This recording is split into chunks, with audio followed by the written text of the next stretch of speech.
नमस्कार विद्यार्थी आणि पालक मित्रांनो, मी अंकुश पाटील श्री छत्रपती अकॅडमी पुणेमध्ये आपलं मनपूर्वक स्वागत करतो। श्री छत्रपती अकॅडमी पुणेचा एक नवीन प्लॅटफॉर्म आपण चालू करतो आहोत। ज्या विद्यार्थ्यांचं BAMS ला ॲडमिशन झालेलं असेल, म्हणजेच ते महाराष्ट्र असेल, कर्नाटक असेल, उत्तर प्रदेश असेल, त्याचबरोबर पंजाब असेल, कुठेही तुमचं BAMS ॲडमिशन झालेलं असेल, ॲडमिशन प्रक्रिया ह्या यावर्षीच्या जवळजवळ संपत आलेल्या आहेत। बऱ्याचशा विद्यार्थ्यांचं कॉलेजला ॲडमिशन सुद्धा झालेलं आहे। या संपूर्ण विद्यार्थ्यांना मदत व्हावी म्हणून श्री छत्रपती अकॅडमी पुणेने एक नवीन प्लॅटफॉर्म आज लॉन्च केलेला आहे, study Ayush by the students for the students. यामध्ये विद्यार्थ्यांना BAMS चा जो काही सिलेबस आहे, त्यातले जे काही महत्त्वाचे टॉपिक आहेत ते यूट्यूबद्वारे अगदी मोफत विद्यार्थ्यांना आपण शिकवणार आहोत। स्टुडंट मार्फत विद्यार्थ्यांना आपण त्या ठिकाणी शिकवणार आहोत। आजचं त्याचं पहिलं लेक्चर या ठिकाणी शूट होत आहे, याला तुम्ही भरभरून प्रतिसाद द्याल याची अपेक्षा आपण व्यक्त करतो। आजचं जे लेक्चर घेणार आहे ते PDA पुणे महाविद्यालयाचा जो विद्यार्थी आहे श्रेयस शेरंडे, तुम्हाला आजचं लेक्चर त्या ठिकाणी शिकवणार आहे। तो 2 विषय याच्यामध्ये कव्हर करणार आहे, ह्यूमन अनाटॉमी आणि फिजिओलॉजी। हे जे काही BAMS चे महत्त्वाचे 2 विषय आहेत, मॉडर्न असेल किंवा आयुर्वेदाच्या अँगलने असेल, हे दोन्ही टॉपिक तो या संपूर्ण लेक्चर सिरीजमध्ये कव्हर करणार आहे। दर संडेला आपण हे लेक्चर सिरीज त्या ठिकाणी शूट करणार आहोत। याचा फायदा विद्यार्थ्यांना नेक्स्ट एक्झामसाठी, जी काही BAMS च्या विद्यार्थ्यांसाठी NCISM नी नेक्स्ट एक्झाम लागू केलेली आहे त्यासाठी, त्याचबरोबर युनिव्हर्सिटी एक्झामसाठी सुद्धा विद्यार्थ्यांना होणार आहे। याचबरोबर याच्यामध्ये आगामी काळामध्ये आपण टेस्ट सिरीज याचा सुद्धा समावेश या प्लॅटफॉर्मद्वारे करणार आहोत। चॅनलवर नवीन असाल तर चॅनलला सबस्क्राईब करा। आता हे जे काही लेक्चर आहे ते इथून पुढचं श्रेयस आपल्यासोबत कंडक्ट करणार आहे। धन्यवाद। थँक्यू सर, तुम्ही माझं इतकं चांगलं इंट्रोडक्शन दिल्याबद्दल। तर नमस्कार माझ्या मित्रांनो, मी तुम्हाला काही शिकवणार नाही, मी तुम्हाला फक्त सांगणार आहे, कारण की मी त्याच्यात कोणच ह्या विषयामध्ये इतकं तज्ञ नसणार आहे। So first of all, hello to all future doctors Chhatrapati academy Pune. Greetings to all the future doctors. तर welcome to the field of treatment, right. आपण एका प्रोफेशनल कोर्सला आहोत, आपल्याला व्हाईट कोट हा घातला जातो, तर आपण लोकांची सेवा करणे हे त्याच्या मागचं उद्देश आहे। तर ट्रीटमेंट करून, रोगी लोकांना बरं करून आपण आपलं काम प्रॉपररित्या पूर्ण केलं पाहिजे। आपल्याला ही देवाने दिलेला एक चान्स आहे की आपण लोकांची मदत करून पुण्यप्राप्ती करू शकतो, ठीक आहे। तर कोणत्याही फील्डचा अभ्यास चालू करताना सर्वात पहिलं त्या फील्डच्या देवाला आपण वंदन करतो। मग ते मॉडर्न असो, मग ते आयुर्वेदा असो, होमिओ असो, उनानी असो, सिद्ध असो।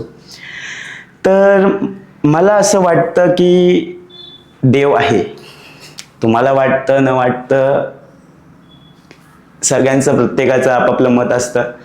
बट ग्रॅव्हिटेशनचा शोध लावणारा न्यूटन यांनी सांगितलेलं आहे, there is some 6th power, right. बल्बचा शोध लावणारा थॉमस ॲल्वा एडिसन यांनी सांगितलंय की if the electricity is the invention, there might be an inventor and that inventor is not me. त्यांनी सांगितले की इलेक्ट्रिसिटी जर एक शोध असेल तर त्याचा शोध हा लागला आहे, पण त्याचा शोध मी लावलेला नाही, त्याचा क्रिएटर आहे, ते म्हणजे देव। तर सर्वप्रथम आपण आयुर्वेदा किंवा कोणत्याही चिकित्सेच्या देवांना वंदन करून, धन्वंतरींना फिजिशियन ऑफ देवा असे संबोधले जाते, देवांचे वैद्य असे संबोधले जाते, यांनाच आपण गॉड ऑफ आयुर्वेदा असंही म्हटलं। तर धन्वंतरींची एक पौराणिक कथा आहे की ज्यावेळी समुद्रमंथन झालं होतं वैकुंठावर, वैकुंठात एक क्षीरसागर नावाचा दुधाचा प्रचंड मोठा सागर आहे। ही पौराणिक कथा आहे, ही आपल्या लहानपणापासून आपल्या आईवडिलांनी बाळकडू देऊन ही कथा आपल्याला सांगितलेली आहे। त्यावेळी ज्यावेळी वासुकी नागाच्या मदतीने समुद्राला पीळ घालण्यात आला होता, त्यानंतर अमृताचा कलश घेऊन जे देव वर आले ते म्हणजे श्री धन्वंतरी होय। आता धन्वंतरींना जर आपण बघितलं तर धन्वंतरीच्या एका हातात आहे चक्र, एका हातात आहे शंख, एका हातात आहे अमृत आणि एका हातात आहे ही लीच, तिला आपण जलौका असे म्हणतो। याचा क्लिनिकल सिग्निफिकन्स खूप खूप खूप आहे हे आपल्याला पुढं ज्यावेळी आपण ते शिकू त्यावेळी समजेलच. राईट. आता मायसेल्फ मी श्रेयश. तर मी पण BMSचा स्टुडंट आहे. आता तसं तर BMSचा स्टुडंट आहे, इच्छा तर भरपूर होती पण थोड्याशा कमी मार्कांमुळे माझं MBBSला हे ॲडमिशन होऊ शकलं नाही. तर ठीक आहे, मी कदाचित कमी पडलो असेल किंवा काहीतरी झालं असेल, दॅट्स ऑल. बट आता जे आहे माझ्यासमोर ते म्हणजे BMS आहे. त्यामध्ये उत्कृष्टरित्या कार्य करणं आता हा माझा धर्म आहे असं मी समजतो. मला माहीत आहे की इथे मला अपॉर्च्युनिटी भेटणार नाहीत, पण याच्यामध्ये मी अपॉर्च्युनिटी क्रिएट करेल असं मला वाटतं. या फील्डमध्ये रिसर्च करणं खूप गरजेचं आहे. ही फील्ड खूप व्हास्ट आहे. अजून खूप संशोधन लागणे ह्या फील्डमध्ये हे खूप गरजेचे आहेत. तर माझा इंट्रो इथपुरतं पुरेसा आहे. आणि सगळ्यात सर्वप्रथम म्हणजे ही थिअरी ही जी आहे ही मी सुरुवात करण्याचं कारण, मी सरांना अप्रोच केलं. सर म्हणजे आमचे गुरुच आहेत. त्यांना मी अप्रोच केलं. सरांना मी सांगितलं, सर मला काहीतरी वेगळं करायचं आहे. सर म्हणले आपण लेक्चर्स चालू करूया. आता यामागे महत्त्वाचं कारण असं आहे की मला स्वतःलाच शिकवायला तर आवडतंच, पण ह्या कारणामुळे मी बिझी राहील. बिझी राहणं हे माणसाला खूप गरजेचं आहे. कारण की असं हिंदीमध्ये म्हणलं जातं, खाली दिमाग शैतान का घर होता है. वाईट विचार मनात खूप येतात. तर माझ्या लाईफमध्ये मागे जे नीटमुळे किंवा आणखी दुसऱ्या गोष्टींमुळे जे ट्रॉमाटाईज झालो होतो मी, ती गोष्ट दूर करण्यासाठी, बिझी राहण्यासाठी आणि माझ्या सर्व मित्रांना हेल्प करण्यासाठी हा आजचा दिवस हे सगळं सेगमेंट मी ओपन केलेलं आहे. तर सगळ्यात पहिलं, failure will never overtake me if my definition to succeed is strong enough. हे जे वाक्य आहे याचा अर्थ काय? आज जर मी अपयशी झालो तर माझा अपयशी होण्याची डेफिनेशन, जर माझी सक्सेस होण्याची डेफिनेशन स्ट्रॉंग असेल तर आज मी अपयशी होणार नाही. मी कधीच अपयशी होणार नाही. आणि हे थॉट कोणी दिलं आहे? Doctor APJ Abdul Kalam. Who was APJ Abdul Kalam? APJ Abdul Kalam was the 11th president of independent India, the missile man of India. हे व्यक्तिमत्व, हे महारथी जे आहेत, हे माझे स्वतःचे आयडल आहेत. ह्या व्यक्तींची बुद्धी, ह्या व्यक्तींचा अभ्यास हा मला खूप खूप म्हणजे खूप भारावून गेलेला आहे. आता मी काय तुमचा शिक्षक असं काही नाहीये, मी तुमचा मित्रच आहे. तर मी फक्त तुम्हाला एक मित्ररूपी सजेशन देत आहे की study with focus, keep your concepts clear. कोणतीही गोष्ट समजून घेणं हे अतिशय महत्त्वाचं आहे. मगअप करू नका, मगअप होत नाही. क्लिनिकल प्रॅक्टिससाठी मगअपची गरज नसते. ते बॉडीमध्ये का होतं, ते बॉडीमध्ये का आहे, ज्यावेळी याची रुची तुम्हाला यायला लागेल त्यावेळी तुम्ही एक चांगले फिजिशियन, प्रॅक्टिसिंग फिजिशियन होसाल. Hope, never lose hope. माझं झालं नाही, मी काहीच आयुष्यात करू शकत नाही असं होत नाही. प्रयोजन तुमच्या नशिबाचं काहीतरी वेगळं असेल हे लक्षात ठेवा. If today isn't your day, very soon your decade is going to arise. आज जर तुमचा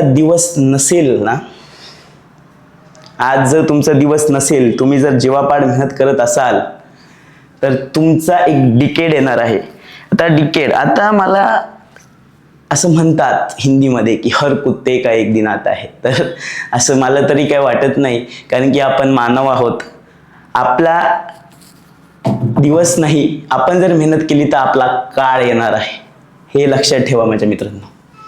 ठीक आहे. तर आज मी तुम्हाला एका टॉपिकवर, इंट्रोडक्शनचंच लेक्चर आहे, याच्यात काय जास्त मी तुम्हाला सांगणार नाहीये. यामध्ये मी तुम्हाला ह्युमन अॅनाटॉमी, मानवी शरीरशास्त्र, रचना शारीर हा विषय शिकवणार आहे. रचना, ह्या मानवी देहाची रचना कोणत्या रूपी व कशी झाली आहे हे जाणून घेण्याचा हा एकदम चांगला असा सब्जेक्ट आहे. तर माझा अजेंडा काय असणार आहे? अजेंडा मी तुम्हाला ह्युमन अॅनाटॉमी शिकवणार आहे, रचना शरीर, right, from both modern as well as Ayurvedic perspective.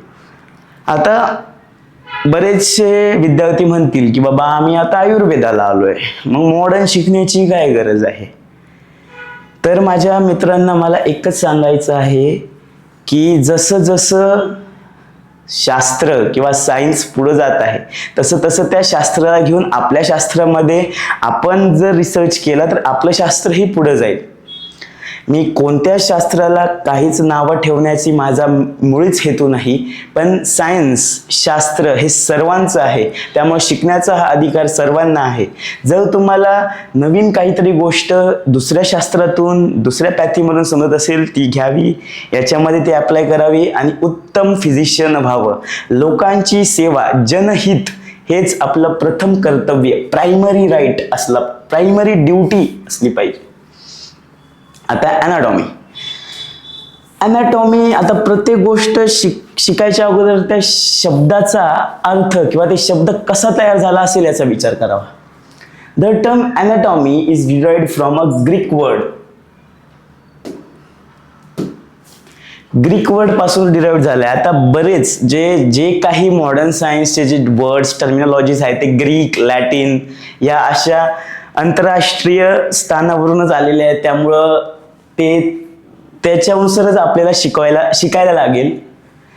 तर ॲनाटॉम मीन्स टू कटिंग अप, एखादी गोष्ट कट करणे, एखाद्या गोष्टीचं डायसेक्शन घेणे, म्हणजे एखादी गोष्ट कट करणे, एखादा ऑर्गन असेल तो कट करून तो आपण शिकू शकतो.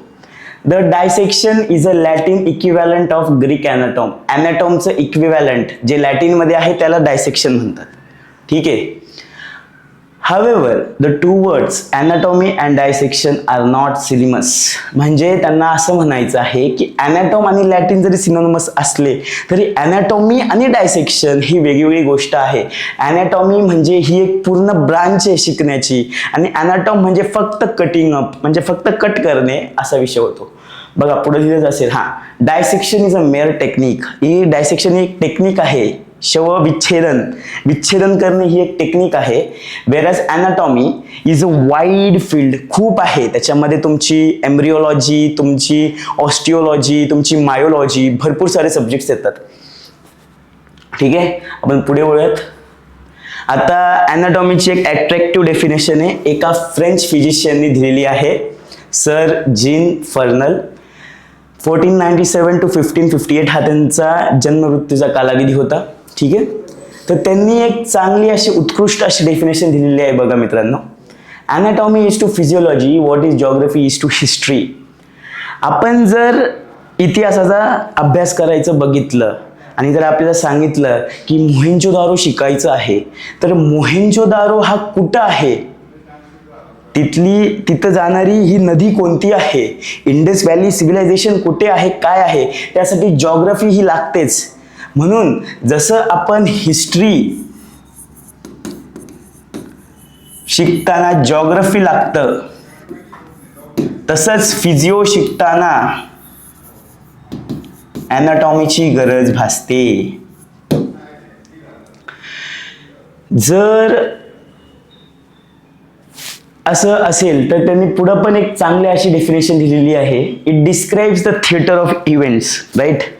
जर तुमची काय म्हणतात त्याला, फिजिओलॉजी जर एक पिक्चर असेल, उत्कृष्ट असा पिक्चर असेल ह्युमन बॉडी मधला, तर जो पिक्चर त्या थिएटरमध्ये लागतो ते थिएटर म्हणजेच ॲनाटॉमी आहे. बघा किती छान आणि किती उत्कृष्ट अशी डेफिनेशन सर जीन फर्नल यांनी आपल्याला त्या काळी दिलेली आहे. 1497. म्हणजे त्या काळची लोक किती हुशार आणि किती तज्ञ होती याचा विचार करा सगळ्यांनी.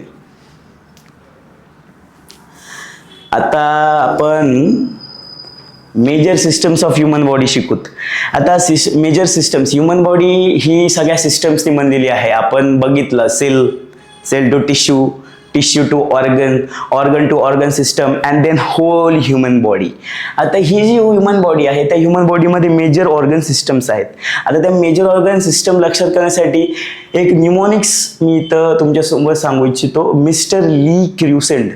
राईट. आता मी तुम्हाला मदत करायला आलो आहे, तर ज्या पद्धतीने मी शिकलोय, मी ज्या पद्धतीने न्यूमोनिक्स तयार करतो तीच पद्धत मी तुम्हाला सांगू इच्छितो. तुम्हाला जर आवडली तुम्ही ती फॉलो करा, नाही आवडली तुम्हाला तुमचं एखादं बनवायचं असेल तुम्ही ते फॉलो करू शकता. Mister Le Crusent, okay, MR. So M is a muscular system. तुमच्या बॉडीतले सगळे muscles is 40 to 45% in human body of total body weight. Respiratory system, inhale exhale, तुमचं सगळी प्रोसेस, रेस्पिरेटरी सिस्टम, तुमचं सेल्युलर रेस्पिरेशन एक्सेट्रा, हे सगळं आपण याच्यामध्ये शिकणार आहे. लिम्फॅटिक सिस्टम, इम्युन सिस्टम, तुमचे लिम्फॅटिक डक्ट्स असतात, लिम्फ नोड्स असतात, तुमची इम्युन सिस्टम असते, right. I for integumentary system, तुमची स्किन. तुमचा जो 5वा मेन सेन्सरी ऑर्गन आहे, the largest sensory organ is your skin. त्याची स्टडीला इंटिग्युमेंटरी सिस्टम, त्यांच्या सिस्टमला इंट्रोगेटरी सिस्टम असे म्हणतात. Cardiovascular, heart, your and blood vessel study. Reproductive system माहितीच आहे. Urinogenital system. आता युरिनोजेनेटल सिस्टम म्हणजे तुमची युरिन म्हणजे एक्सक्रिशन आणि जेनेटल सिस्टम म्हणजे रिप्रोडक्टिव्ह सिस्टमच, त्यांचं जे इंटरकनेक्शन आहे ते स्टडी करण्यासाठी urinogenital system. S for skeletal system, तुमच्या बॉडीचं पोश्चर, तुमच्या बॉडीची स्टॅबिलिटी मेंटेन करणारी सिस्टम म्हणजे skeletal system, right. Endocrine system, तुमच्या बॉडीचे हॉर्मोन्स जे टिकण्यासाठी की तुमची बॉडी त्यामुळे चांगलं फंक्शन करते, कोऑर्डिनेशन येतं ह्या 2 सिस्टममुळे, कोऑर्डिनेटिंग सिस्टम्स, त्यांनाच आपण नर्वस सिस्टम आणि एंडोक्राईन सिस्टम म्हणतो. आणि शेवटची डायजेस्टिव्ह सिस्टम, ज्याने न्यूट्रिशन भेटतं बॉडीला. तर ही सगळ्या सिस्टम्स आहेत ह्युमन बॉडीच्या, राईट. तर त्यासाठी एक निमोनिक आहे मिस्टर ली क्रुसेंट, राईट. आता सब डिव्हिजन्स ऑफ अॅनाटॉमी आहे. अॅनाटॉमी हा सब्जेक्ट आहे, त्याच्या सब ब्रांचेस आहेत काही ते आपण बघूया. Cytology is a study, microscopic study. बघा शब्द वापरला आहे मायक्रोस्कोपिक म्हणजे मायन्यूट, मायक्रो म्हणजे that cannot be seen by naked eye, right. Study of structure of cell, एखाद्या सेलचं मायन्यूटली स्टडी करणं, ती सेल कशी फंक्शन करते त्याला म्हणतात cytology. Developmental anatomy, study of development of fertilized eggs to adult from, म्हणजे फर्टिलाइज एग ज्यावेळी झायगोटचं फॉर्मेशन होतं, ज्यावेळी तुमचं झायगोट तयार होतं, टू अडल्ट फॉर्मची जी स्टडी आहे त्याच्या ज्या प्रोसेसेस आहेत 1 by 1 स्टेप प्रोसेस, त्याला म्हणतात developmental anatomy. Embryology, study of development of fertilized egg to the 8th week in uterus, म्हणजे तुमचे जर हे असेल फर्टिलाइज झालेला जो एग असेल त्याचं study till 8th week of intrauterine life, त्या स्टडीलाच आपण एम्ब्रिओलॉजी असे म्हणतो, ओके. आता gross or macroscopic anatomy, it is macro which can be seen by our naked eye. Study of structure that can be examined without the use of microscope. तर microscope का use करतो आपण? छोट्या गोष्टी बघण्यासाठी. जर डोळ्याने दिसत असेल तर मायक्रोस्कोपचा यूज करण्याची आवश्यकता इथं पडत नाही. Histology is the microscopic study of the tissues. हे पॅथॉलॉजिकल स्टडीसाठी आणि क्लिनिकल स्टडीसाठी खूप इम्पॉर्टंट आहे. आजचा जो डेडली आणि लेथल डिसीज आपण त्याला म्हणतो तेच म्हणजे कॅन्सर. त्या कॅन्सरच्या स्टडीसाठी हे हिस्टोपॅथॉलॉजिकल जी टेस्ट असते, बायोप्सी, ज्याच्याकडून आपण तो टिश्यू एक्स्ट्रॅक्ट करून तो स्टडी करतो, त्या स्टडीलाच आपण हिस्टोलॉजी असे म्हणतो. तर pathological anatomy, study of structural changes associated with disease. एखादा डिसीज होत असेल आणि त्या डिसीज एखाद्या सेलला अफेक्ट करत असेल तर ती सेल काढून त्याचं स्टडी करणे त्यालाच म्हणतात पॅथॉलॉजिकल अॅनाटॉमी. आता regional anatomy, study of specific region of the body such as head और चेस्ट. आता हेड आणि चेस्टची, समजा आता हेड घेतला, हेडमध्ये तुमचे बोन्स, ठीक आहे, तुमचे त्याच्यावरचे मसल्स, तुमची त्यांच्यावरची स्किन, त्याच्या आतमध्ये तुमचे सगळे कनेक्शन्स, ते स्टडी करण्यासाठी रिजनल अॅनाटॉमी ही महत्त्वाची आहे. Radiographic anatomy, study of structure of the body that includes by use of x rays. आता एक्सरेज ही एक मॉडर्न टेक्निक आहे, ती आधुनिक टेक्निक आहे की ज्या टेक्निकमुळे आपल्याला कळतं की फ्रॅक्चर्स आहेत की नाही आहेत. आता सगळ्यात इम्पॉर्टंट असा क्वेश्चन म्हणजे लक्षात ठेवलं पाहिजे, लक्षात ठेवलेले ज्ञान वाढतं की जी गोष्ट आहे, who invented x ray. So his name is sir William Konrad Roentgen. Roentgen सरांनी एक्सरेचा शोध लावलेला आहे, ठीक आहे. तर त्या एक्सरेच्या मार्फत आपल्याला कळतं की फ्रॅक्चर्स कुठे आहेत, क्लिनिकल इम्पॉर्टन्स आहे या गोष्टीचं खूप. Systemic anatomy study of specific systems. आता समजा आपण घेतली नर्वस सिस्टम, तर पूर्ण नर्वस सिस्टमच्या स्टडी करणे याला म्हणतात सिस्टमिक नर्वस सिस्टम. मग ती इथून चालू होते इथं जाते. रिजनल अॅनाटॉमी ही सिस्टमिक अॅनाटॉमीच्या वेगळी आहे. रिजनल अॅनाटॉमी म्हणजे पर्टिक्युलर ह्या रिजनबद्दल स्टडी करणे. सिस्टमिक अॅनाटॉमी म्हणजे त्या सिस्टमबद्दल स्टडी करणे. मग ती इथून स्टार्ट झाली आणि इथं जरी एंड झाली तरी ती पूर्ण एक सिस्टमिक अॅनाटॉमीमध्ये स्टडी होते. Right. Surface anatomy study of morphology and markings of the body. ही डेफिनेशन अशी जरी इथे मी लिहिली असली तरी ह्या डेफिनेशनचा मूळ असा आहे की study of deep tissues with respect to superficial structure of the body is called as surface anatomy. आणि कंपॅरेटिव्ह अॅनाटॉमीचा जर विचार आपण केला तर study of structure of human body with comparison with animal body.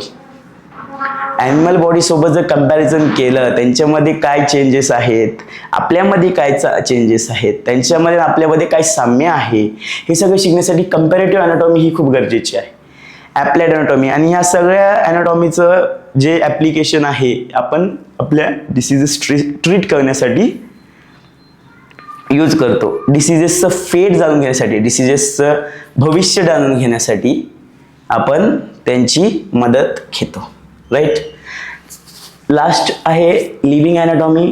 It is studied by inspection, palpation, percussion, auscultation, endoscopy, radiography आणि electromyography. आता ह्या सगळ्या टर्म्स आपल्यासाठी नवीन आहेत. राईट. इन्स्पेक्शन करणे म्हणजे ते विचारपूस करणे किंवा त्यांना विचारणे तुम्हाला काय झालंय, त्यांचं इन्स्पेक्शन घेणे, त्यांना प्रश्न विचारणे. पॅल्पेशन आपण घेतो, आपण बघितलंय.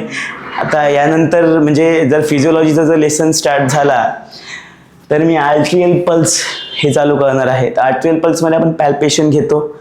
आपण डॉक्टर लोक तुम्ही बघितलं असेल गेल्यानंतर असे हात ठेवतात तर ते पॅल्पेशननी ते हार्टबीट किंवा पल्स बीट मोजत असतात. राईट. त्याला पॅल्पेशन म्हणतात. परक्युशन. आता ही एक स्टेटमेंट आहे. परक्युशन किंवा म्हणजे काय.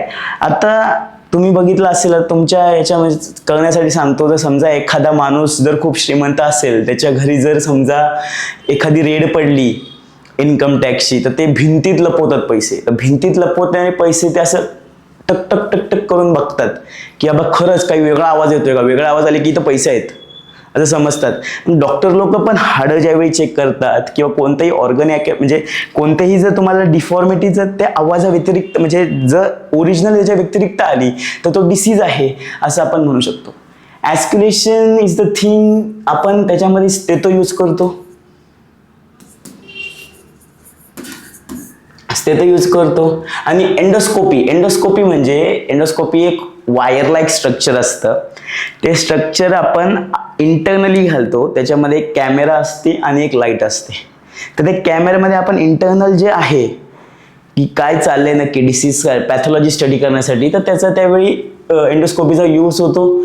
त्याच्यामध्ये ब्रॉन्कोस्कोपी आहे, गॅस्ट्रोस्कोपी आहे. ब्रॉन्कोस्कोपी म्हणजे तुमचं एअर पाथवे स्टडी करतो आणि गॅस्ट्रोस्कोपी म्हणजे तुमचा डायजेस्टिव्ह पाथवे स्टडी करतो. रेडिओग्राफी आपण मागच बघितलं की एक्सरेचा यूज वगैरे होतो त्याच्यात. इलेक्ट्रोमायोग्राफ हे मसल्स म्हणजे इन केस ऑफ तुम्ही असं समजून घ्या की पॅरालिसिस झालाय का बा, तिथले नर्व सप्लाय एखाद्या मसलवरचे नर्व सप्लाय डॅमेज झालेत का, की त्याच्यावरती जो आपण तो इलेक्ट्रोमायोग्राफ ठेवला तर त्याचे जे हे येतील वेव्स येतील ते काहीतरी वेगळे येतील किंवा येणारच नाहीत. तर त्या सगळ्या स्टडीलाच इलेक्ट्रोमायोग्राफी असे म्हणतात. ती एक लिव्हिंग अॅनाटॉमी मध्ये येते. आपण पुढे ते शिकणारच आहोत. आता आपण थोडंसं इतिहासाच्या भागाकडे जाऊ. माझा अतिशय आवडीचा विषय आहे इतिहास. तर आपण जर हिस्ट्री ऑफ अॅनाटॉमी बघितली तर हिस्ट्री हिप्पोक्रेट्स सगळ्यांना माहिती आहे. Right. Hippocrates is known as father of medicine. पितामह, औषधांचे पितामह त्यांना म्हणतात. Right. Herophilus was a Greek physician practice करत फिजिशियनची ते प्रॅक्टिस करत होते. And was first person to dissect the human body and hence the father of anatomy. यांना फादर ऑफ अॅनाटॉमी असे संबोधले जाते. MCQ साठी तुम्हाला हा प्रश्न येण्याची शक्यता आहे, तर थोडाफार इतिहास लक्षात ठेवणं हे गरजेचं आहे माझ्या पॉईंट ऑफ व्ह्यूने. लिओनार्डो डा विन्सी हे तर सगळ्यांनाच माहिती आहेत. आर्टिस्ट ज्यांनी द ग्रेटेस्ट काय म्हणतात त्याला greatest portrait of the Mona Lisa बनवलेला आहे. आणि ते the originator of cross sectional anatomy, ते काय ते त्यांचं ड्रॉइंग चांगलं होतं त्यामुळे ते वेगळे वेगळे पिक्चर्स ड्रॉइंग करायचे, त्याच्यामुळं अॅनाटॉमी समजणं त्यांच्यामुळं इझी जायचं, त्यामुळे त्यांना originator of cross sectional anatomy असे म्हणतात. आणि हे नाव this is the very important, Vesalius, reformer of anatomy and the founder of modern anatomy. जी जुनी अॅनाटॉमी होती त्याच्यामध्ये बरेचसे नवीन चेंजेस करून मॉडर्न अॅनाटॉमीचा शोध लावणारे, म्हणून यांना फादर ऑफ मॉडर्न अॅनाटॉमी असेही संबोधले जाते. हे झालं सगळं तुमचं आउट ऑफ दी नेशन, आपल्या इंडियाच्या बाहेरचं. सगळ्यात महत्त्वाचं कार्य जर कोणी इंडियन मेडिसिनमध्ये केलं असेल, the father of Indian ayurvedic medicine Charak यांना म्हटलं जातं. त्यांना फादर ऑफ इंडियन मेडिसिन म्हटलं जातं. ठीक आहे. फादर ऑफ सर्जरी,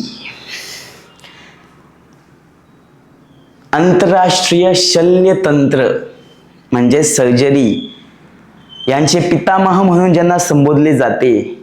असेच Sushrut is also called as father of surgery as we all know, and he is also called as father of Indian anatomy, कारण की सर्वात पहिलं आयुर्वेदिक आणि त्या काळी इसवी सन 16व्या शतकात त्यांनी शवविच्छेदन पहिल्यांदा केलं होतं. त्यावेळी कोणतेही काय म्हणतात त्याला मॉडर्न इक्विपमेंट्स नसताना शवविच्छेदन करणे, किंवा तो असा काळ होता की ज्यावेळी भूत बित ह्या सगळ्या गोष्टींना मान्यता होती. त्या काळी कोणत्याही गोष्टी न घाबरता त्यावेळी त्या माणसाने, त्या व्यक्तिमत्वाने, त्या महारथींनी माणसांचे आजार बरे करण्यासाठी, माणसांचं शरीर शिकण्यासाठी सर्वात पहिलं शवविच्छेदन केलं होतं. तर माझ्या पर्स्पेक्टिव्हनी father of anatomy, Indian anatomy हे सुश्रुतच आहेत.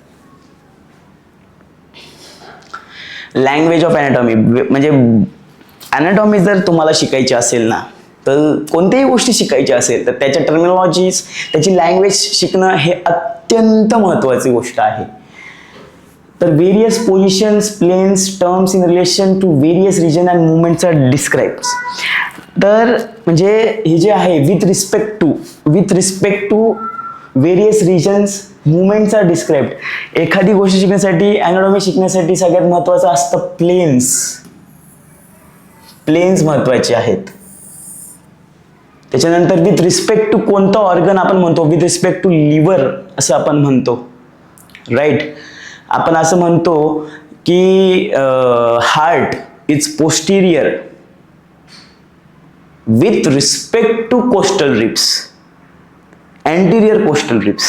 मग ती सगळी गोष्ट विथ रिस्पेक्टिव्ह, विथ पर्स्पेक्टिव्ह हे सगळ्या गोष्टी शिकणं गरजेचं आहे. जसं आपण फिजिक्समध्ये शिकतो की कोणत्याही गोष्टीची पोझिशन सांगण्यासाठी एक फ्रेम ऑफ रेफरन्स पाहिजे, तसं कोणतीही गोष्ट शिकण्यासाठी फ्रेम ऑफ रेफरन्स पाहिजे. तर अॅनाटॉमिकमध्ये स्टँडर्ड पोझिशन्स आहेत, लॉ आहेत, की असं प्रिन्सिपल्स आहेत. Anatomical position: when a person is standing straight with eyes looking forwards, both arms by the side of the body, palms facing forwards, both feet together, the position is in anatomical position. बघा, हे जे चित्र आहे ह्या बारक्या मुलीचं, ते मी घेतलेलं आहे, राईट. आता ह्या चित्रामध्ये ती अॅनाटॉमिकल पोझिशनमध्ये थांबलेली आहे. तुमचे दोन्ही हात समोर पाहिजेत, तुमचे आईज स्ट्रेट पाहिजे, फीट टुगेदर पाहिजे, आणि हा जो तुमचा पाम आहे हा फेसिंग फॉरवर्ड पाहिजे. ही तुमची करेक्ट अॅनाटॉमिकल पोझिशन आहे अॅनाटॉमिकल स्टडीसाठी. आता दोन पोझिशन ह्या पण आहेत, दॅट इज सुपाईन पोझिशन. सुपाईन पोझिशन म्हणजे सरळ वर झोपणे. तुमचे पाम फेसिंग अपवर्ड्स पाहिजे आणि फीट टुगेदर पाहिजे सुपाईन पोझिशनमध्ये. आणि प्रोन पोझिशनमध्ये person lying on his face, chest and abdomen is to be in a prone position. आणि तुमचे जे ही पाम पण आहे ही पण डाऊनवर्ड्स पाहिजे प्रोन पोझिशनमध्ये. तर हे लक्षात कसं ठेवायचं? प्रोन लक्षात ठेवा. P for prone, P for पालथे. पालथे झोपणे आपण त्याला म्हणतो.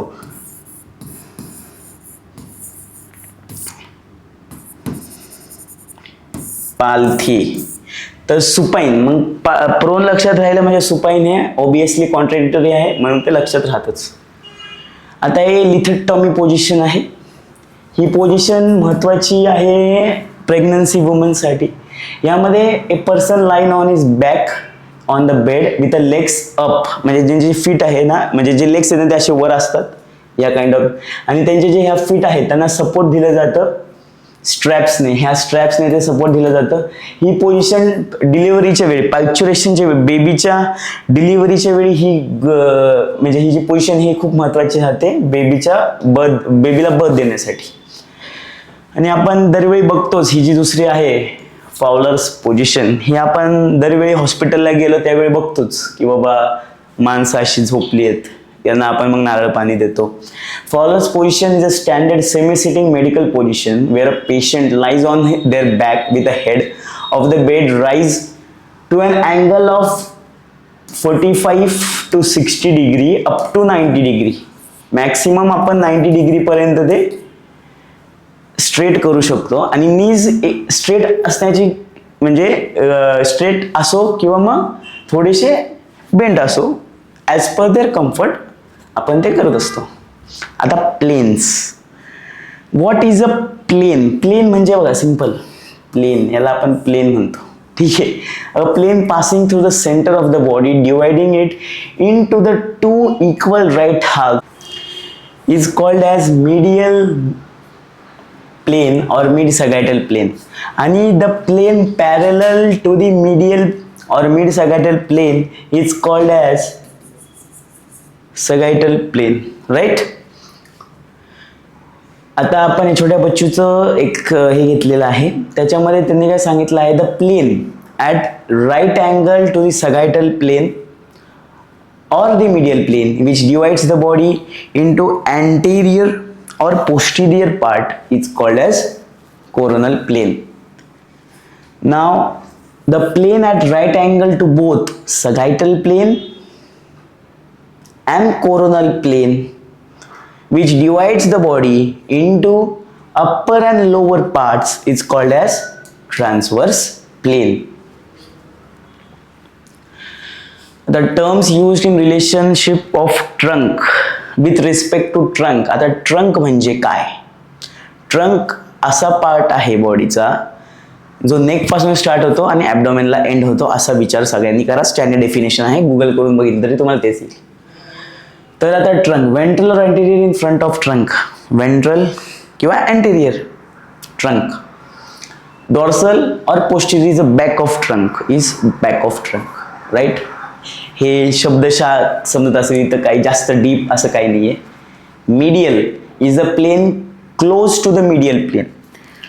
आता ही जी मीडियल प्लेन आहे तिच्या ज्या म्हणजे तिच्या साईडला जाणारी विथ रिस्पेक्ट टू, समजा इथं एखादी असेल आणि इथं एखादी असेल, राईट, तर इथली मिडियल असणार, इथली लॅटरल असणार. आता लॅटरल म्हणजे away from the medial plane. Right. Proximal, cranial, superior is close to the head end of the trunk. Proximal, cranial किंवा सुपिरियर. सुपिरियर म्हणजे वरचा पार्ट, क्रेनियल म्हणजे अप टुवर्ड्स द क्रेन, आणि प्रॉक्सिमल म्हणजे पण वरचा. Is close to the head of the trunk. Head of the trunk म्हणजे इथं ह्या अशा रिजनला, सुपिरियर पार्टला. Distal is opposite to proximal. Cranial opposite to caudal. Caudal म्हणजे इथं tail part, tail. Inferior is close to the lower end of the trunk. Caudal हा एक टेल साठी आलेला शब्द आहे, lower end of the trunk. Superficial is close to the skin towards the surface of the body. Superficial layer आपण जी बघतो त्याच्यावरती hairs आहेत ती सुपरफिशियल म्हणजे वरचीच, क्लोज टू द स्किन.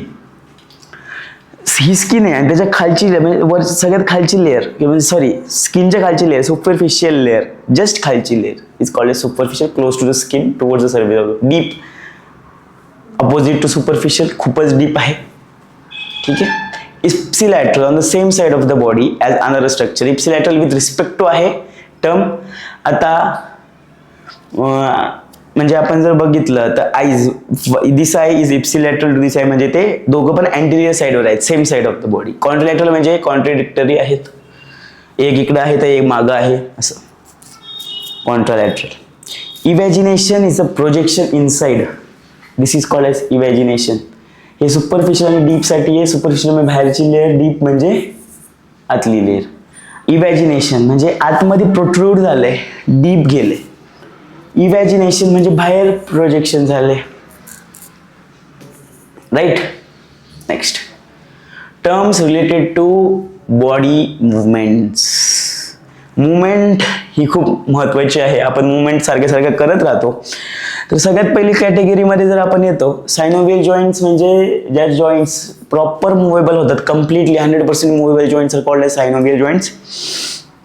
त्यांच्यामुळे ते सायनोव्हियल फ्लुइड असतं टू रिड्यूस तुमचं फ्रिक्शन अँड ऑल, ते आपण बघूया नंतर. Gliding movement. आता ग्लायडिंग मुवमेंट म्हणजे रिलेटिव्हली फ्लॅट सरफेस. आता समजा हे जे आहे, हा समजा एक जॉईंट आहे आणि हा पण एक समजा जॉईंट आहे, त्यांच्या मागे पुढं मागं करणे.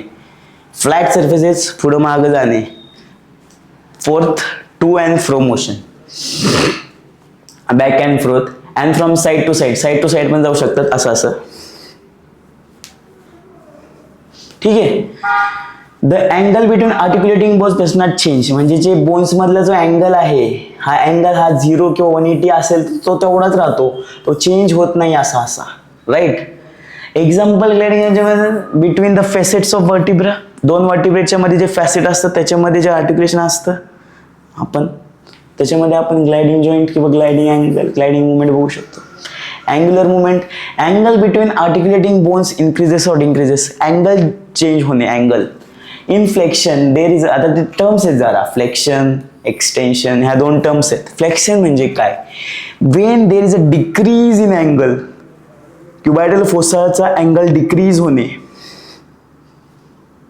याला डिक्रीज होतं. आपण जिमला गेल्यानंतर आपण फ्लेक्स करतो, फ्लेक्स. त्या फ्लेक्समध्ये तुम्ही अँगल डिक्रीज करता दोन सरफेसांच्या मध्ये, त्याला म्हणतात फ्लेक्शन. आणि opposite extension, increasing the angle.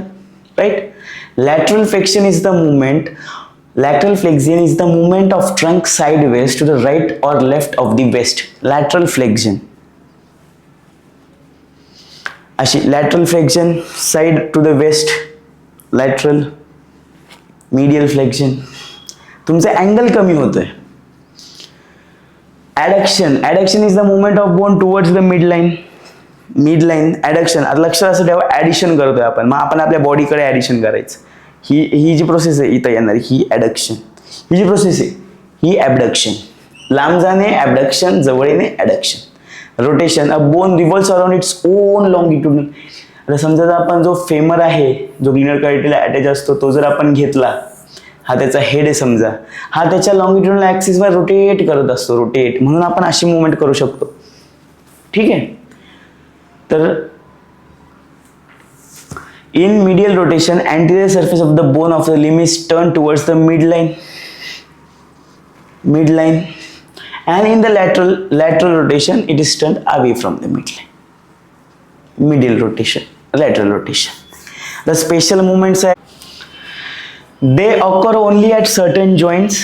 Example, pronation and supination. तुमचा हात घ्या, हातावरती जो लॅटरल बोन असतो तो रेडियल असतो आणि जो मिडियल असतो तो अल्ना असतो, थंबच्या साईडचा. तर आपण असा हात करतो त्यावेळी तुम्ही बघसाल की हा जो रेडियस आहे तो त्या अल्नावर जातोय, त्या याला प्रोटोनेशन आणि सुपिनेशन म्हणतात रेडिओ अल्नर जॉईंट्समध्ये. आणि प्रोट्रॅक्शन आणि रिट्रॅक्शन आहे टेम्पेरो मॅन्डिब्युलर जॉईंट. इथं असतो एक जॉईंट, तुम्ही असं करताय आणि मागे घेताय, इथं तुम्ही टच करा, इथं तुम्हाला प्रोट्रॅक्शन आणि रिट्रॅक्शन दिसेल. एक स्पेशल टाईपचे मुवमेंट्स आहेत. फर्दर तुम्ही जे अॅनाटॉमिकल पर्स्पेक्टिव्हने स्टडी कराल तिथे ते होत राहील. आता अप्पर लिम जर घेतला, अप्पर फ्लेक्शन आपण अप्पर लिमच्या हिशोबाने फ्लेक्शन आपण पहिलेच बघितलंय की एल्बो जॉईंटला होतो, क्युबायडल फोसावर अँगल डिक्रीज होतो, एक्सटेन्शन अँगल इन्क्रीज होतो. ॲप्रॉक्सिमेशन आणायचं, जेवढं एक्सटेंड होतं तेवढं. ॲबडक्शन पाहिलं आपण, ॲडक्शन पाहिलंय, सर्कमडक्शन. सगळ्या मुवमेंट्स एकत्र करून आपण जे असं करतो त्याला सर्कमडक्शन असे म्हणतात. सगळ्या मुवमेंट्स आहेत त्याच्यात बघा, extension, abduction, flexion et cetera. Medial rotation पण आपण बघितलंय, लॅटरल रोटेशन बघितलंय, सुपिनेशन बघितलंय, प्रोनेशन बघितलंय, ॲडक्शन ऑफ डिजिट्स, मग all the finger gets together, abduction, all the fingers separate. Apposition of the thumb, when a tip of the thumb touches to the fingers is called as apposition of the thumb. इथून याच्यापासून thumb opposite ला जातं म्हणून apposition of the thumbs. Circumduction of the thumb. ठीक आहे. Next, आता हा directional terms आहेत विथ रिस्पेक्ट टू आहेत सगळ्या, आणि त्याच्या डेफिनेशन्स आणि त्यांचं एक्झाम्पल आपण एक केलेलं आहे. सेफॅलिक सुपिरियर बघितलं आपण तिथं. Towards the head upper part, example the right lung is superior to liver. आपली जी लिव्हर आहे ती इथे आहे राईट साईडला, त्याच्या सुपिरियर पार्टला काय आहे? लंग आहे. इन्फिरियर खालचं caudal, lower side inferior. Away from the head, stomach is inferior to the heart. Heart इथं आहे आपलं, स्टमक त्याच्या खालच्या बाजूला आहे. बघा विथ रिस्पेक्ट टू टर्म्स आहेत. anterior, nearer to the front side of the body, in the supine position. The body position is anterior side up. आपण बघितलं supine position म्हणजे असं वरती बघणे आकाशाकडे. The sternum breastbone is anterior to the heart. Heart मागं आहे, sternum पुढं आहे. Posterior near to the back side. The esophagus is posterior to trachea. Trachea windpipe जी आहे ती थोडीशी पुढे आहे, आणि जी डायजेस्टिव्ह ट्रॅक जो इसोफेगस आहे तो पोस्टीरियर साईडला आहे. Superficial towards the surface of the body. The muscles of the thoracic wall are superficial to the organs of the thoracic cavity. Muscle जे आहे ते सुपरफिशियल आहेत ऑर्गन्सला. Deep away from the surface, the ribs are deep to the skin of the chest. ही जी चेस्टची जी skin याच्यापासून जे हे आहेत रिब्स आहेत ते डीपला जातात. All are with respect to terms. Proximal म्हणजे वरचा part, nearer to the head. Humerus is proximal to radius. Radius इथं आहे, ह्युमरस इकडे आहे, right. Distal part of the trunk, farther from the attachment of limb to the trunk, farther from the point of origin. म्हणजे ओरिजिनच्या point पासून लांबचं. Proximal म्हणजे जवळचं आणि डिस्टल म्हणजे लांबचं, असं लक्षात ठेवा. Phalanges are distal to the carpals. Carpals इथं असतात आणि फॅलेंजेस हे लांब आहेत. कार्पल्स इथं, फॅलेंजेस इथं. अंतर खूप आहे त्यांच्यामध्ये, त्यांना म्हणतात distal part. Medial part towards the mid line of the body. The ulna is on the medial side of the forearm. आत्ताच सांगितलं मी, मीडियल साइडला आहे. रेडियस लॅटरलला असतो, लॅटरलला radius. Farther from the mid line. Intermediate म्हणजे मधी.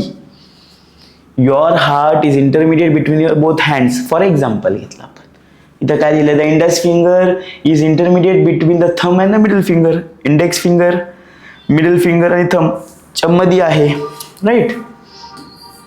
इप्सिलॅटरल on the same side of the body.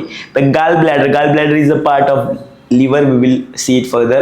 And ascending colon of the large intestine are ipsilateral. Ipsilateral म्हणजे ते एका सेम साइडला आहेत बॉडीच्या.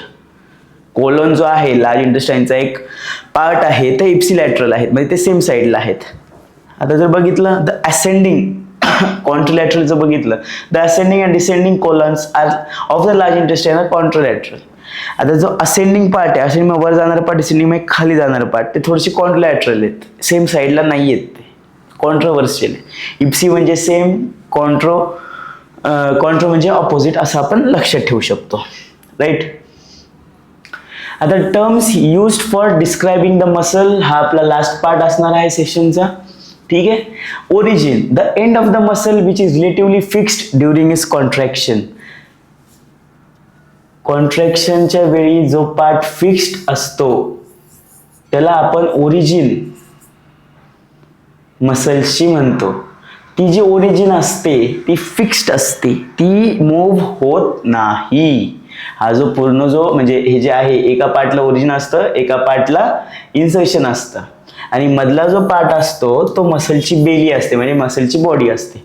The end of the muscle which moves during it's contraction, जो end असतो तो मूव्ह करत असतो, तो एका जागी राहत नाही. कॉन्ट्रॅक्ट हे होत असतं, तो मूव्ह करतो, त्याला इन्सर्शन म्हणतात, राईट. त्याचा अर्थ असं नाही की तिथून तो ओरिजिन झालाय आणि तिथं जाऊन तो बसलाय, खड्डा केलाय, किंवा तसं काही नाहीये. आपल्या यासाठी आपण असं ते समजू शकतो, पण तसं त्याचं प्युअर मिनिंग नाहीये. The two terms origin insertion are sometimes interchangeable पण होऊ शकतात कधी कधी. When the origin moves and the insertion is fixed. कधी कधी इन्सर्शन पण फिक्स असू शकतं, कधी कधी ओरिजिन मूव्ह पण करू शकते, वायसा वर्सा पण होऊ शकतं. Belly, it is a fleshy and contractile part of the muscle. ही कॉन्ट्रॅक्ट होत असतं. बेली जे आहे ते कॉन्ट्रॅक्ट होत असतं, फ्लेशी असतं, फ्लेशी.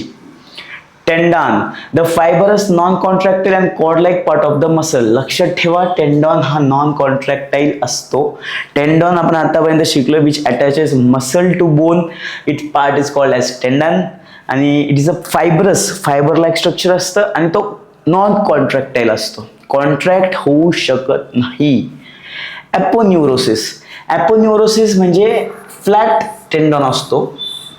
फ्लॅट टेंडॉनला ॲपोन्युरोसिस ही अशी टर्मिनॉलॉजी दिलेली आहे. Raphe, a fibrous band made up of interdigitating fibres of the tendons and aponeurosis. Unlike a ligament, it is a stretchable. म्हणजे ती गोष्ट जी रॅफी आहे ती म्हणजे लिगामेंट स्ट्रेच होऊ शकत नाही. रॅफे हा स्ट्रेच होऊ शकतो. हे तुम्हाला डिफरन्शिएशन करताना हे तुम्हाला महत्त्वाचा पॉईंट ठरू शकतो. Ligaments are fibrous, ligament fibrous असतात, इनइलास्टिक असतात, ते इलास्टिसिटी त्यांच्यामध्ये नसते. Which connect two segment of joint. Ligament आपण बघितलंय, लिगामेंट बोन टू बोन आणि टेंडन मसल टू बोन. हे जे आहे आतापर्यंत आपण 12वीच्या सिलेबसद्वारे इथपर्यंत आपल्याला ह्या सगळ्या गोष्टी माहीत आहेत. आजचं लेक्चर असं काही एकदम याचं काही खूप डीप नॉलेज दिलंय असं नाही. हा एक इंट्रोडक्शन पार्ट होता. सगळ्या टर्मिनॉलॉजीज तुम्हाला व्यवस्थित कळाव्या याच्या मागचा हा उद्देश आहे. मी इथं एफर्ट्स थोडेसे टाकत आहे, तुम्ही बघण्यासाठी एफर्ट्स टाका हीच विनंती.